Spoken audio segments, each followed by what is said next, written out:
Now we're going to show you how to use the fridge in the Roller Team models. We'll start off by turning the fridge on with your power button.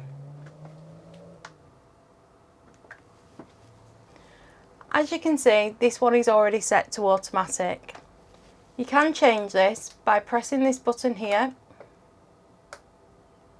If you press and hold, one of the symbols will start flashing. You can use the arrows to change it for either electrical hookup, battery, this is whilst you're travelling on the vehicle battery, or you can change it to work on your gas. When you have the right one that you want to select, just press the grey button. Your temperature gauge will then start flashing. If you press the grey button again, you can see that this is now set.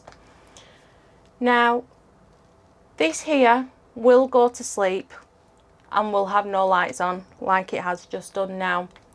But you'll be left with either a little green power button or a blue power button, depending on which motorhome you are in. That is how you use the fridge in our Roller Team models.